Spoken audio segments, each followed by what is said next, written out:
जिसका भी four wheeler है तुरंत गाड़ी निकालिए, गाड़ी टो हो रहा है। जिसका भी फोर व्हीलर है तुरंत गाड़ी निकालिए, गाड़ी टो हो रहा है। आता आवाज जिसका तरी भी फोर व्हीलर है तुरंत गाड़ी निकालिए, गाड़ी टो हो रहा है। जिसका भी फोर व्हीलर है तुरंत गाड़ी निकालिए, गाड़ी टो हो रहा है।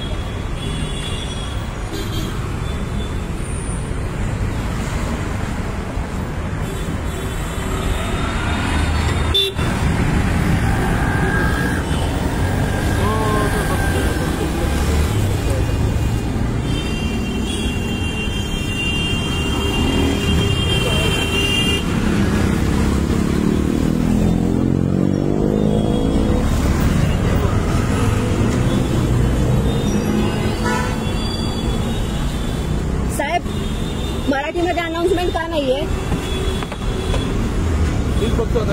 नाही, मला मराठीतली अनाउन्समेंट का नाहीये हे सांगा. तुमचा आवाजही ऐकू आला नव्हता, आता आवाज जरा तरी वाटला. मराठीमध्ये अनाउन्समेंट का नाही? मराठीमध्ये अनाउन्समेंट का नाही मला एवढं सांगा. आता बदलू नका, आता तुम्ही काही करू शकत नाही. जे काय आहे त्यांनी आता आवाज वाढवला, आता सेटिंग चेंज केलं. इतक्या वेळ हे काही नव्हतं. तुम्हाला कसं ऐकायला जाईल? बाहेर लोक बसलेले आहेत, दुसरी लोक आहेत. मराठीमध्ये अनाउन्समेंट का नाही हे सांगा मला. मराठीमध्ये अनाउन्समेंट का नाही हे तुम्ही मला सांगा. महाराष्ट्रामध्ये मराठी का नाहीये तुम्ही मला सांगा. इथे काम करणारी लोक हिंदी भाषिक आहेत. माझी गाडी उचलली, मी 2 मिनिटांसाठी बाजूला गेले होते आणि या माणसांनी मला सांगितलं, हे जे कोणी आहे तिथे आता ऑन ड्युटी, की भाषेचा काय संबंध, असं कुठे सांगितलंय की मराठी वापरलं पाहिजे. फोर व्हीलर आणि आता ते सेटिंग चेंज करतायत.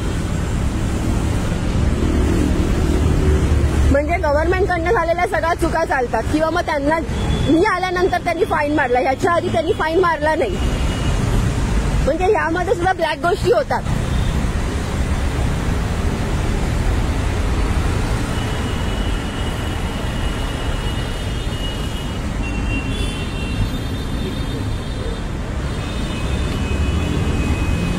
आणि यांचं असं म्हणणं आहे की गरज नाहीये, भाषेचा संबंध नाहीये. महाराष्ट्रामध्ये जर महाराष्ट्रात स्टेट गव्हर्नमेंटकडे काम करणाऱ्या लोकांकडनं जर आम्हाला हे ऐकायला मिळतं की इथे भाषेचा संबंध नाही, तर महाराष्ट्रामध्ये मराठीची गळचेपी होणारच ना, जर असे भरलेले असतील ऑफिसर तर. तुम्ही लांब होता, जो प्रश्नच नाही. माझ्या प्रश्नाचं उत्तर द्या पहिलं. समोर जी गाडी होती, एक गाडी तर अजून आहे, इथे अजून एक गाडी होती, त्यांनी बसून पळवाट काढून घेतली. अमराठी माणसांना इथं सोडलं तर इव्हन आम्हाला पण अमराठी माणसं इथे ठेवली जातात.